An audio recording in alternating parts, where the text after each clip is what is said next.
Salut à tous sur Golf Technique. Je m'appelle Philippe Bonfanti et je suis un enseignant de golf franco-anglais basé dans le sud du Royaume-Uni, à un club qui s'appelle Isle of Burbank. Aujourd'hui, je vais faire une vidéo pour vous apprendre à jouer en draw. Donc si vous êtes un golfeur qui souffre avec un slice, cette vidéo est pour vous.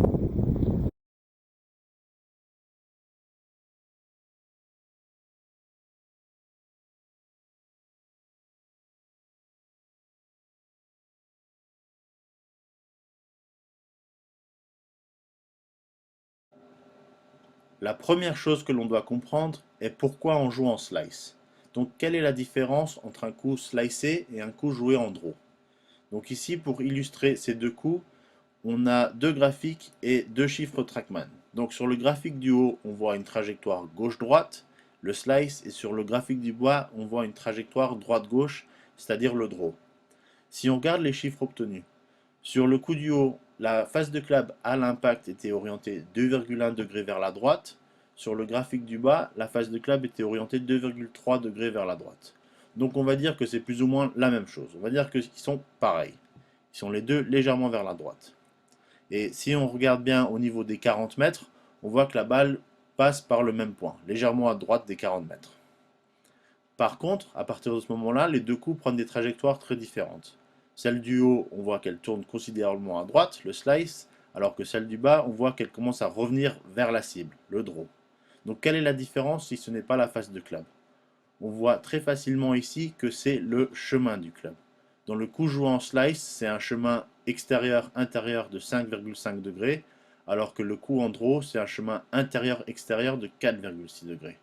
Donc ce qu'il faut retenir ici, c'est que si on veut jouer en draw, il faut qu'on ait un chemin de club intérieur-extérieur au moment de l'impact, avec une face de club ouverte par rapport à la cible, mais fermée par rapport à ce chemin. Si on arrive à réaliser ceci, le coup sera un draw.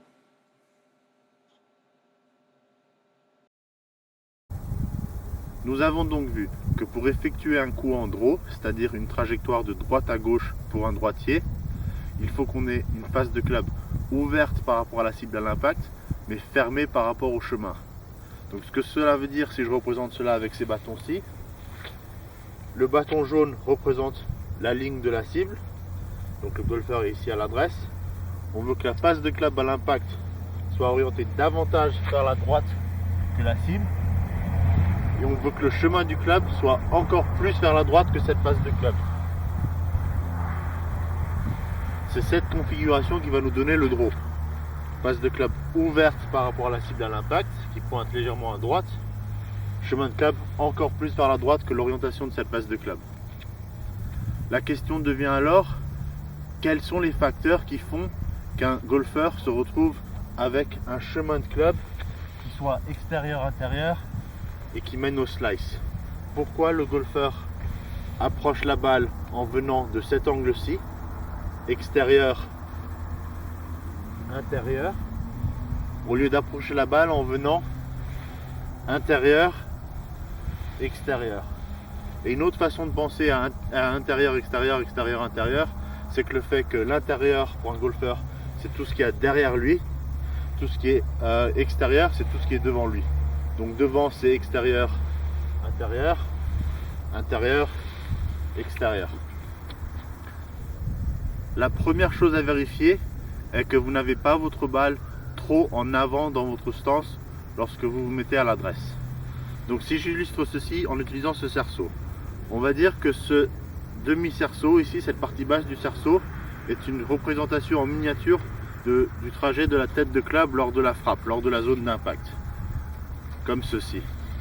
Donc maintenant, ce qui se produit lorsque la balle est trop en avant, donc excessivement vers la cible, trop proche de la cible lors du moment de l'impact, avant, comme ça, on voit que lors de la zone de frappe, le club est en train d'aller vers l'intérieur, vers le haut et vers l'intérieur. Vu de cet angle-ci, on voit bien que le point bas du swing est ici. Ensuite, n'importe quelle balle qui se situe de ce côté du cerceau, le club sera en train d'aller vers l'intérieur. C'est notre approche extérieur-intérieur. Maintenant, si on met la balle plus en arrière, on voit que sur cette section du cerceau, le club sera en train de voyager vers l'extérieur et vers le bas. Vu d'ici, sur cette section du cerceau, le club est en train d'aller vers l'extérieur et vers le bas. Donc la première chose à vérifier est que vous n'avez pas la balle trop en avant. Sachez que le plus vous avez votre balle en arrière, le plus vous allez pouvoir avoir un swing intérieur-extérieur. Le plus votre balle est vers l'avant, le plus cela va mener à un swing extérieur-intérieur, toutes choses égales. La deuxième chose à vérifier est que votre poids soit suffisamment à l'avant au moment de l'impact. Donc si on représente le pourquoi ici, le bâton jaune représente une fois de plus ma ligne de cible, on a la position de la balle. Donc si on pense au swing sur cet arc de cercle qui est tracé sur le sol, et je vais représenter ceci à l'aide de ces deux bâtons. Donc ces deux bâtons représentent l'arc de cercle que trace le club au sol lors d'un swing de golf. Maintenant on peut s'apercevoir ici, je les ai mis légèrement en arrière. Donc je me retrouve avec mon poids en arrière. Lorsque mon poids est en arrière, on voit que je vais vers l'extérieur, intérieur-extérieur. Mais à partir du moment où j'arrive à mon point bas ici, le club va se retrouver à faire un mouvement vers l'intérieur. C'est-à-dire ce mouvement extérieur-intérieur lors de la zone de frappe qui va nous donner ce slice. Le plus le poids est vers l'avant, c'est-à-dire le plus je décale ces bâtons vers l'avant, le plus on peut s'apercevoir qu'on est en train de frapper la balle avant d'arriver à ce que j'appelle ici le point bas du swing. Donc le club là est en train d'aller intérieur-extérieur pour le coup en draw. C'est seulement arrivé ici au point bas après la balle que le club va commencer à revenir vers l'intérieur.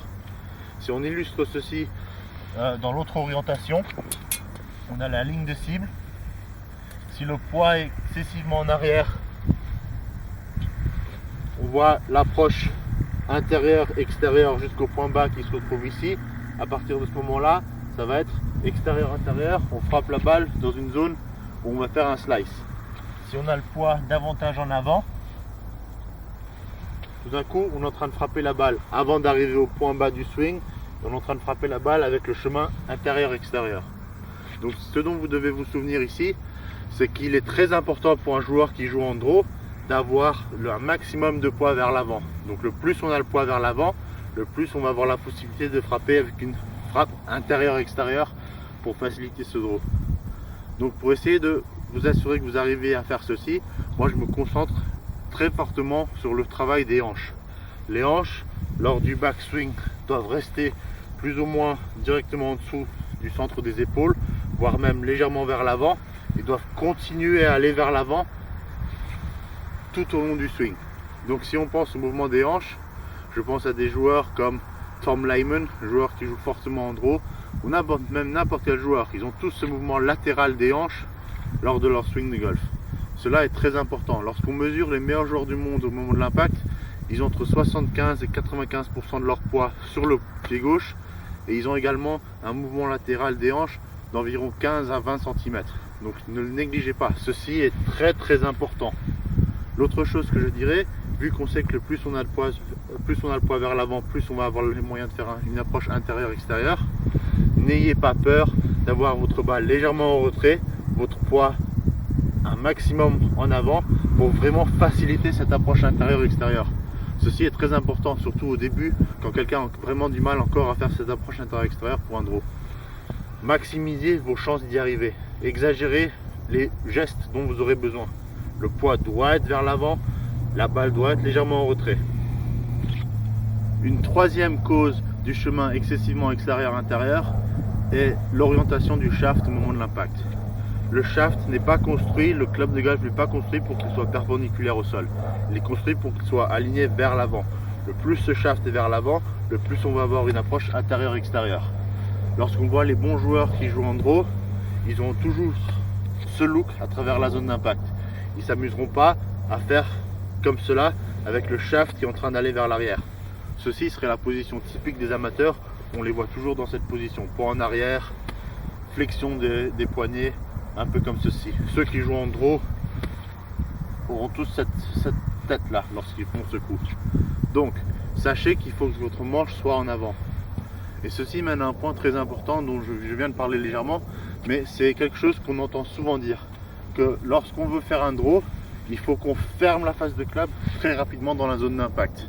Comme si on donnait un espèce de brossage, un espèce de lift, comme si on pouvait manipuler la face de club au moment de l'impact. La réalité est que l'impact dure un demi-millième de seconde et il n'y a rien qu'on puisse faire avec la tête de club à l'impact qui va influencer la trajectoire de la balle. On sait simplement qu'on veut qu'on ait la face de club ouverte à la cible, fermée au chemin. Donc maintenant, si on pense à ce geste tellement répandu où on dit aux joueurs d'avoir ce roulement des poignets, cette fermeture rapide de la face de club dans la zone d'impact. L'effet que ceci a est bien entendu que cela ferme la face de club. Si on pense face de club fermée, on pense balle qui part à gauche de la cible à l'impact, ce qui est beaucoup plus compatible avec un slice qu'avec un draw, parce qu'un draw doit partir à droite avant de revenir à gauche. Et si on pense à l'effet que cela a sur le chemin, si on prend un golfeur ou du backswing qui commence à faire ce roulement des poignets, on voit que la tête de club va s'éloigner du plan, du toit de la maison, en train de s'éloigner de l'intérieur et en train de passer vers l'extérieur. Ce club arrivé ici n'a plus le choix qu'arriver à cette approche extérieur-intérieur à jouer au slice. Donc ne vous amusez surtout pas à faire ce geste-ci dans la zone d'impact avec le manche en arrière. On veut le manche en avant et on veut le maintenir tout au long de la frappe. Une autre cause de la trajectoire excessivement extérieure-intérieure du club lors de la zone de frappe est la trajectoire des mains lors du backswing. Donc ce que l'on voit très souvent est qu'on prescrit aux gens d'avoir un chemin de club très large. On dit de longer la ligne de cible avec le club au backswing. On se retrouve dans une situation où le bras gauche monte excessivement, se retrouve loin au-dessus du plan des épaules, avec les mains qui sont directement au-dessus du centre des épaules ou au-dessus de l'épaule arrière, de l'épaule droite pour un droitier. Ce qu'il est important de savoir, c'est que si on veut jouer en draw, on veut cette approche de l'intérieur, donc on veut de la même façon que les mains soient en train de tracer un cercle concentrique comme ceci venant de l'intérieur. Donc la trajectoire des mains ne doit pas être en longeant la ligne de cible vers le haut, la trajectoire des mains doit être vers l'arrière, vers l'intérieur. On parle d'un geste en profondeur. Donc si je refais ceci, la trajectoire de main devrait être telle que le club passe par le niveau de la ceinture, passe par le milieu du biceps droit, tel qu'au haut du backswing, les mains sont légèrement derrière l'épaule droite et ne sont surtout pas au-dessus de l'épaule droite. Arrivé dans cette position, le golfeur a un maximum de chances de pouvoir faire l'approche intérieure-extérieure. Un des problèmes qui survient est que même lorsqu'un golfeur a de bonnes intentions et veut faire ce chemin intérieur-extérieur des mains lors du backswing, cela lui est impossible parce qu'on lui dit de maintenir la flexion dans le genou droit. Si on maintient la flexion dans le genou droit, il sera presque impossible de continuer vers l'intérieur. On pourra commencer au début, arriver à ce moment-là, cela devient impossible, cela fait mal. Et arrivé là, le joueur va commencer à fléchir les bras et à monter de façon verticale pour pouvoir continuer son backswing. Donc il est très important pour pouvoir réussir à maintenir cette trajectoire intérieure tout au long du backswing, de perdre de la flexion dans le genou droit, faire en sorte que la jambe droite soit en train de se tendre pour permettre aux hanches de tourner, pour permettre aux mains de continuer leur trajectoire vers l'intérieur. Une autre astuce pour cette trajectoire des mains est de penser à ce que l'on appelle des points de pression. Donc il y a un point de pression entre ce bras, en dessous de cette épaule, et un point de pression en dessous de cette épaule. Maintenez ces points de pression. N'ayez pas l'impression de les perdre et de lever le bras en l'air. Imaginez que vous avez des tis en dessous des deux bras et que vous pouvez faire votre swing en gardant ces tis en place.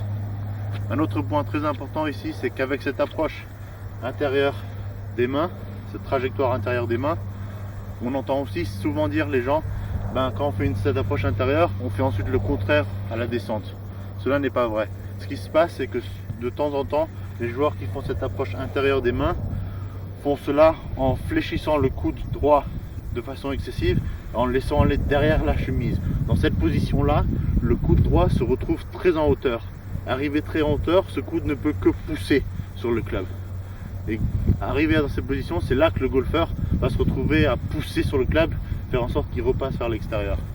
Donc lorsque vous faites votre trajectoire intérieure des mains, les mains vont vers l'intérieur, le pied droit perd progressivement de la flexion pour que les mains continuent à aller vers l'intérieur. Et en même temps, ce coude ne se distance pas du côté droit, ne va pas derrière ce côté droit, il reste devant. Donc vous avez là tous les ingrédients pour la trajectoire des mains. La dernière grande cause du chemin excessivement extérieur-intérieur qui mène au slice est le fait que la jambe gauche se tend trop vite lors de la zone de frappe. Donc on se retrouve avec le golfeur qui peut faire un très beau backswing, mais arrivé là, il va commencer à tendre cette jambe gauche. Maintenant, ce qui se passe lorsqu'on tend la jambe gauche trop rapidement, c'est que la hanche gauche va commencer à aller vers l'arrière, les hanches vont commencer à tourner. Vu de cet angle-ci, les hanches tournent, le poids vers l'arrière, le club va forcément vers l'extérieur. Donc il est important de maintenir la flexion dans le genou gauche et de faire en sorte que le genou gauche continue à aller vers l'avant lorsqu'on approche la balle. Ça devrait ressembler quelque chose comme ceci. Genou gauche quelques centimètres devant le talon gauche et avec de la flexion dans le pied. C'est seulement à partir de ce moment-ci qu'on va commencer à le tendre. Donc on arrive là, on commence à le tendre. Mais à la zone de frappe, il sera toujours en flexion. Il ne sera pas encore tendu. Un petit récapitulatif. Nous avons donc vu que pour se débarrasser du slice et apprendre à jouer en draw, il faut qu'on fasse que notre approche extérieure-intérieure devienne intérieure-extérieure. Donc pour faire cela, nous allons d'abord vérifier que notre position de balle ne soit pas trop en avant et la placer davantage en arrière. On va s'assurer que notre poids soit davantage vers l'avant, c'est-à-dire vers la cible, avec un léger glissement des hanches vers la cible. On va s'assurer que le manche soit orienté vers l'avant avec la face de club légèrement ouverte par rapport à la cible. Ensuite, lorsque l'on effectue le backswing, on va s'assurer d'avoir une trajectoire à l'intérieur des mains avec le pied droit qui commence à se tendre pour que les hanches puissent tourner, pour que les mains continuent à aller vers l'intérieur. On va continuer le glissement, le mouvement du poids vers l'avant lors de la descente. Et on va s'assurer de garder un petit peu de flexion dans le pied gauche au moment de l'impact au lieu de le raidir trop vite. Faites ces choses et votre approche deviendra intérieur-extérieur. Quelques conseils pour la position d'adresse. Donc déjà au niveau du grip, assurez-vous que vous n'ayez pas un grip où la main gauche est tournée fortement vers la gauche, tel que vous voyez toute cette section du grip ici. Fermez votre main plus au-dessus du club, tel que vous ne puissiez plus voir cette section du grip. Votre pouce est légèrement décalé vers le côté droit du club. Vous pouvez ensuite tenir le club dans les doigts de la main droite en mettant de la pression contre ce pouce et ici contre le grip. Ensuite, nous avons dit qu'on veut une position de balle qui ne soit pas excessivement vers l'avant. Donc assurez-vous d'avoir une position de balle légèrement en retrait. On dit souvent quelle devrait être ma position de balle, 3 cm derrière mon talon gauche, 10 cm derrière mon talon gauche. En réalité, cela n'est pas important. Tout ce qu'il faut savoir, c'est le principe. Le plus la balle est en avant, le plus ça va être une approche extérieure-intérieure. Le plus la balle est en arrière, le plus cela va être une approche intérieure-extérieure. L'autre chose que je dirais, c'est qu'on ne prend pas un point de référence à partir des pieds parce que les pieds peuvent varier. On doit prendre le point de référence par rapport à l'épaule gauche. Parce que c'est l'épaule gauche qui forme le centre du levier principal dans le swing golf, c'est-à-dire du bras gauche et du club. On est en train de faire un cercle, on trace un cercle avec cette épaule gauche comme le centre. Donc c'est en fonction de cette épaule qu'on mesure la position de la balle. Donc nous avons vu balle légèrement en retrait dans le stance, poids légèrement en avant. Donc on décale les hanches tout en gardant la tête fixe, mais on décale les hanches légèrement vers l'avant, vers la cible. Le plus vous voulez faire un draw, le plus vous les avez vers l'avant. La même chose que la position de balle, c'est le principe qui compte. Ensuite, vous voulez vous assurer d'avoir le manche en avant. Et n'ayez absolument pas peur de l'avoir, ce que vous considérez peut-être comme une position excessive vers l'avant. Quand je regarde mes mains ici, vu de mon angle de vue comme ceci, mes mains ont carrément l'impression, j'ai carrément l'impression que mes mains sont devant mon pied gauche. Une fois de plus, c'est le principe qui compte. Le plus le manche sera comme ça à l'impact, le plus ce sera une tendance au chemin extérieur-intérieur au slice. Le plus le manche est comme ceci à l'impact, le plus cela aura tendance au chemin intérieur-extérieur pour le draw. Donc on veut balle légèrement en arrière, poids en avant, manche en avant. L'autre chose que je dirais est très importante est que lorsque vous faites ceci, vous gardez votre stance parallèle. Ne vous amusez pas à viser excessivement vers la droite ou excessivement vers la gauche. Vous n'avez pas besoin de faire cela. Vous visez comme si vous aviez vos rails, comme si vous étiez parallèle par rapport à votre ligne de cible avec vos pieds. Vu de cet angle-ci, on a position de balle légèrement en arrière, poids en avant, c'est-à-dire par l'intermédiaire des hanches, manche en avant et légèrement vers le haut, pied qui reste parallèle à la cible, épaules, hanches légèrement orientées vers la droite. À partir de là, on a tous les ingrédients pour favoriser l'approche intérieure-extérieure pour notre draw. Maintenant, ce qu'il est important de savoir, c'est que le plus on veut faire un draw, le plus on veut maximiser cette trajectoire intérieure-extérieure du club, le plus on exagère tout ceci. Donc le plus on a le manche vers l'avant et vers le haut, le plus on a la balle vers l'arrière, le plus on a le poids vers l'avant, le plus on fait toutes ces choses. À quoi cela ressemble si je suis sur le practice en train de jouer des coups?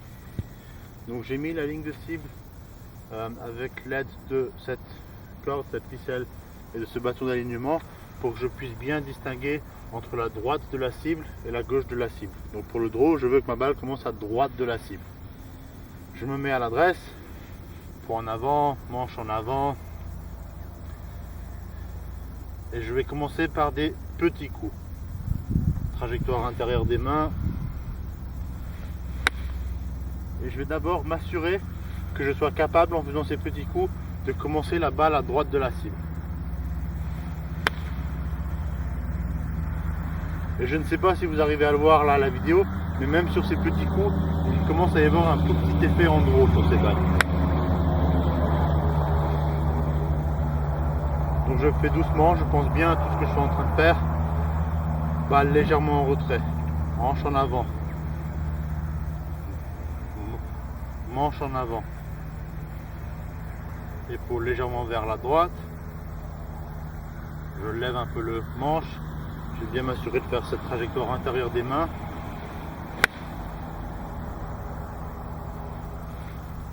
Ok, donc ce qu'il est maintenant très important de voir, c'est que la balle commence à droite de la cible. Si vous n'êtes pas encore capable de faire cette trajectoire qui commence à droite de la cible, tout n'est pas bon. Continuez avec votre face de club orientée vers la droite, le manche orienté vers l'avant, etc. pour que le chemin soit intérieur-extérieur avec cette face de club ouverte. Maintenant, quelques autres astuces au niveau de la technique. On a parlé des mains qui vont vers l'avant. Une autre chose qui est très importante est que le golfeur, que vous continuez à déplacer votre poids vers l'avant lors de la zone de frappe. Si vous êtes en position et que vous tournez trop vite, votre chemin va une fois de plus être extérieur-intérieur. Donc une chose, si vous pensez à cette ficelle, imaginez que vous avez un club ou un bâton d'alignement posé au sol.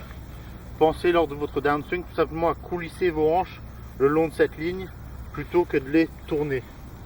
Donc dans la réalité d'un swing de golf, c'est qu'il y a des deux mouvements. Il y a le latéral et il y a la rotation. Les deux sont combinés. Ce que l'on trouve en général, et surtout avec les slicers, c'est qu'ils n'ont pas de mouvement latéral, ils n'ont qu'un mouvement de rotation.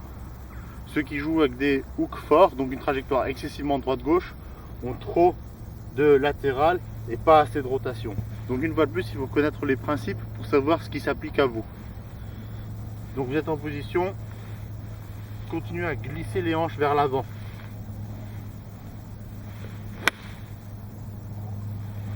La même chose maintenant vue de cet angle-ci. Balle légèrement en retrait, poids en avant, manche en avant. Elles commencent toutes à droite et elles reviennent toutes vers la cible. Donc j'ai dit quand on regardait de profil de derrière, il fallait avoir un mouvement latéral des hanches.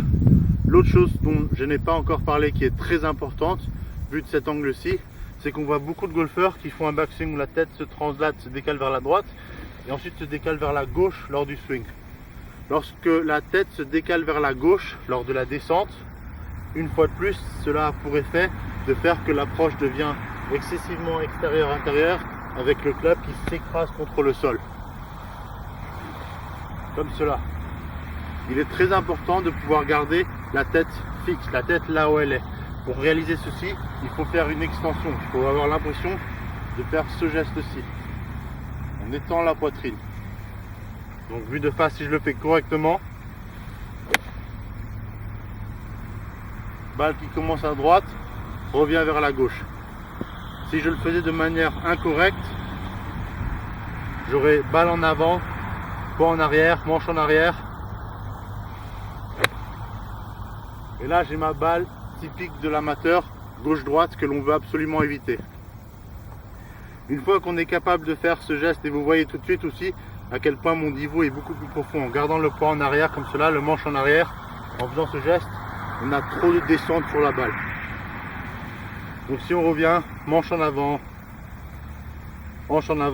balle légèrement en arrière, trajectoire des mains vers l'intérieur, les hanches qui continuent à tourner pour pouvoir permettre aux mains de continuer à aller vers l'intérieur via l'intermédiaire de la jambe droite qui se tend. Au downswing, le mouvement latéral et l'extension à la fin.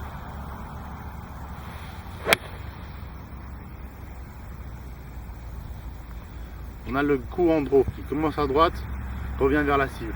Mais assurez-vous avant de le jouer en plein coup que vous arriviez déjà sur les petits coups. Une des choses, si vous avez une caméra à la maison pour vous filmer, votre iPhone, n'importe quel objet pour vous filmer, vérifiez bien, comme je l'ai dit auparavant, que vous n'essayez pas de fermer la face de club comme ceci rapidement dans la zone d'impact. Un draw ne ressemble pas à ça, juste après la balle. Un draw ressemble à ceci, juste après la balle.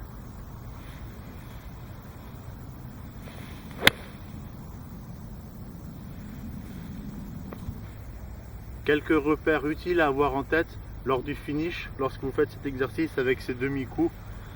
Donc, quand vous arrivez à la fin de ce swing, essayez de vous retrouver dans une position où vous avez les bras et le club parallèle au sol. Vous avez les mains qui restent à la même distance du corps, c'est-à-dire que vous ne vous retrouvez pas avec les mains qui se rapprochent comme ceci du corps, avec les coudes qui se fléchissent. Bras droit, bras et club parallèle au sol. Votre ceinture qui a commencé ici à l'adresse doit avoir cette trajectoire lors de la fin, donc elle va aller vers le haut et vers l'avant. Donc vérifiez que lorsque vous finissez, vous avez la hanche gauche devant le pied gauche. Assurez-vous que la tête soit bien encore centrée dans votre stance. Donc ne la laissez pas filer vers l'avant.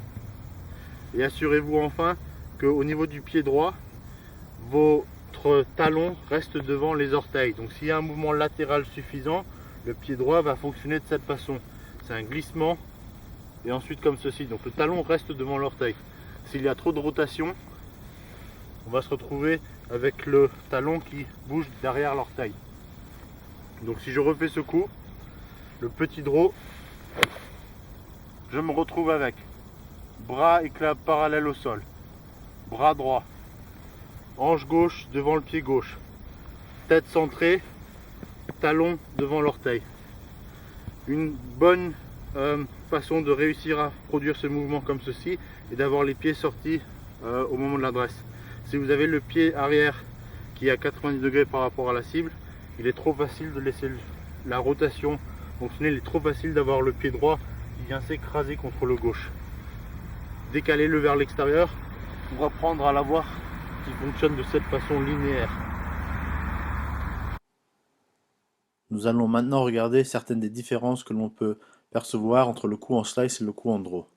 Mais d'abord, laissez-moi vous demander sur ces deux images, quel est le coup qui est joué en slice et quel est le coup qui est joué en draw. J'espère que vous avez tous répondu que le slice est à gauche et le draw est à droite. Donc maintenant, regardons d'un peu plus près le pourquoi et le comment et à quoi cela ressemble. Donc, si on regarde le joueur qui joue en slice à l'adresse, les hanches, c'est-à-dire le poids, est moins vers l'avant que le joueur qui joue en draw, qui a ses hanches légèrement plus vers l'avant au moment de l'adresse. Ensuite, la deuxième grande différence à l'adresse, on voit que le slicer a le manche en arrière, incliné vers l'arrière, alors que le joueur qui joue en draw a le manche incliné vers l'avant. Donc rien qu'à l'adresse, le joueur de droite a davantage de chances de pouvoir jouer en draw. Bien évidemment, entre l'adresse et l'impact, beaucoup de choses peuvent se passer, mais à ce moment-ci dans le swing, le joueur de droite a préconstruit un draw dans ce qu'il va exécuter. Maintenant, si on regarde le swing, le joueur qui joue en slice, le poids va légèrement vers la droite. On voit bien la hanche gauche qui se décale par rapport à la ligne jaune que j'ai dessinée, alors que le joueur qui joue en draw, les hanches restent vers l'avant. À la descente, on voit que le joueur en slice, le poids ne va pas vers l'avant. Donc on voit bien les hanches qui restent plus ou moins figées en place. On voit la jambe gauche qui se tend très rapidement. Alors que le joueur qui joue en draw, on va voir le poids qui va continuer à aller vers l'avant progressivement et on voit la flexion dans le genou qui reste en place avec le genou gauche devant le talon gauche.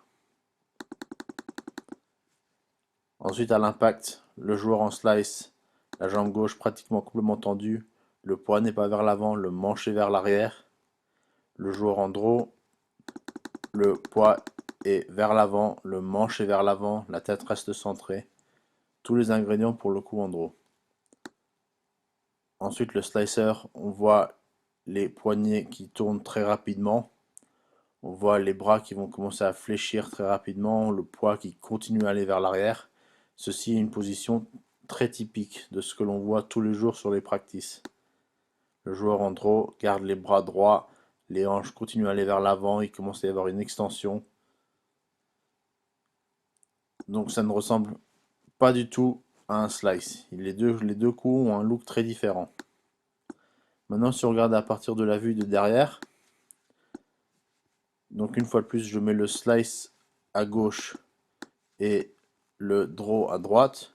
Donc on va voir la trajectoire des mains pour commencer. Pour le slicer, les mains vont aller directement vers l'arrière. Donc on voit les mains là qui sont parties dans cette direction comme ceci. Alors que pour le joueur qui joue en draw, les mains vont commencer à aller vers l'intérieur, en profondeur. Et ceci va continuer tout au long du backswing. Le joueur en slice, arrivé en haut du backswing, on voit qu'il y a beaucoup de flexion dans le genou arrière. On voit que les mains sont au-dessus du plan des épaules. Donc le bras gauche est au-dessus du plan des épaules, les mains sont directement au-dessus de l'épaule droite. Alors que le joueur qui joue en draw va continuer son approche, sa trajectoire des mains vers l'intérieur. Donc arrivé en haut, ici c'est pas un plein coup que j'étais en train de faire. Donc le coup de gauche c'était un coup d'environ 80 mètres avec une trajectoire gauche-droite d'environ 10 mètres. Le coup de droite c'est un coup d'environ 100 mètres, 110 mètres avec une trajectoire droite-gauche d'environ 10 mètres. Donc arrivé au du backswing ici, on voit que le bras gauche et les épaules sont plus ou moins sur le même plan et que les mains ne sont plus derrière l'épaule, au-dessus de l'épaule droite, mais sont davantage derrière cette épaule. On voit les hanches qui ont tourné davantage par l'espace qui est créé entre les deux genoux. Arrivé ici, le slicer, typiquement, on va le voir retourner en flexion de façon importante. On voit les mains ici qui sont à l'extérieur du stance, donc qui sont à l'extérieur des pieds, alors que le joueur qui joue en draw va les avoir davantage au-dessus des pieds. Donc c'est une approche qui continue à être intérieur-extérieur. On voit le shaft ici qui va passer par l'épaule droite. On voit également des fois il passe carrément au niveau du cou. Pour le joueur en draw, le shaft va être quelque part aux alentours du biceps droit. Lorsque le club est parallèle au sol, il est légèrement orienté derrière le joueur, c'est-à-dire vers l'intérieur, dans cette direction. Alors que pour le slicer, quand le shaft est parallèle au sol, il va être légèrement vers l'extérieur des mains. Donc l'autre chose, si on regarde le club descendre ici, le shaft du club est en train de descendre au-dessus de l'avant-bras droit. Alors que pour le joueur qui joue en draw, le club va être sur l'avant-bras droit, voire même en dessous. Donc une approche complètement différente en arrivant dans la balle. Donc on voit bien le club ici qui est à l'extérieur de la balle. Donc à partir de là, le joueur va faire cette approche extérieure-intérieure pour entrer dans la balle. Alors que le joueur qui joue en draw, arrivé ici, va faire son approche intérieure-extérieure pour arriver dans la balle. Si on continue, on va voir le slicer avec le club qui réapparaît très bas par rapport à l'épaule gauche. Le joueur qui maximise le draw va l'avoir qui réapparaît de plus en plus haut.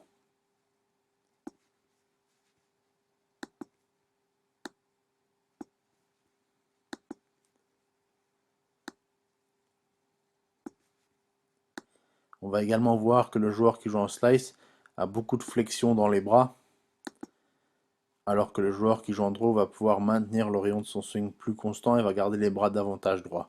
Donc ceci, on le voit ici à ce niveau. Donc on voit bien la flexion dans ce coude, alors qu'il y en a beaucoup moins pour le coup en draw. La dernière chose que j'aimerais préciser ici, et lorsqu'on regarde ce coup à droite, qui est le coup en draw, je veux bien que vous puissiez voir le fait qu'il n'y a pas de roulement particulier des poignets dans la zone d'impact. La face de club ici est orientée dans cette direction. Et si on continue, elle reste orientée plus ou moins dans cette direction encore. Donc il n'a pas été nécessaire de faire un roulement des poignets dans la zone d'impact pour effectuer cette trajectoire en draw. Car une fois de plus, cela aurait sans doute l'effet contraire parce que cela fermerait la face de club si on roulait les poignets et cela ferait que le chemin de club devient trop extérieur-intérieur. Donc à gauche, poids en arrière, manche en arrière, trajectoire des mains vers le haut plutôt qu'en profondeur. On a le slice, golfeur de droite, poids qui continue à aller vers l'avant, trajectoire intérieure des mains, manche vers l'avant. On a davantage le coup joué en draw. Une question qui est souvent posée est pourquoi on slice davantage avec un driver qu'avec un fer neuf par exemple. Donc pourquoi il est plus facile de mettre de l'effet sur un club long que sur un club court.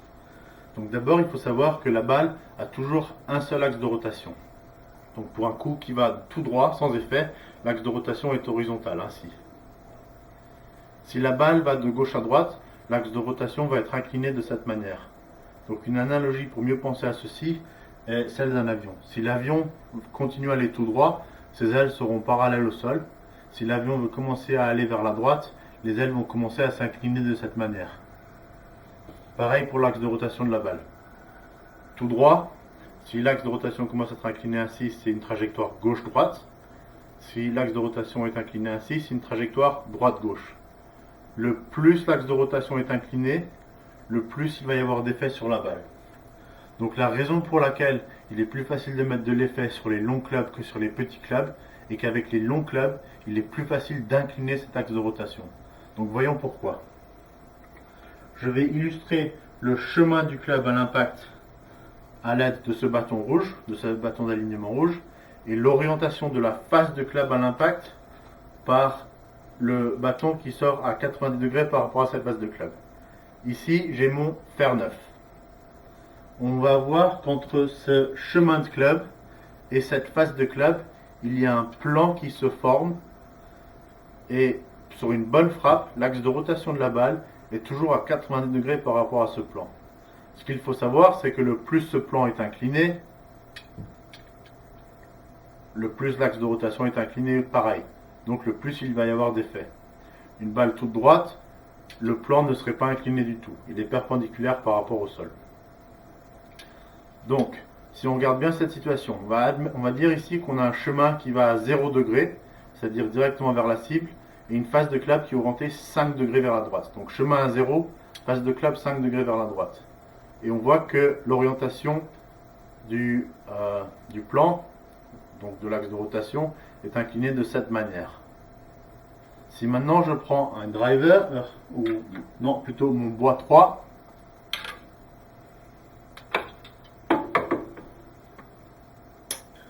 on va prendre la même configuration.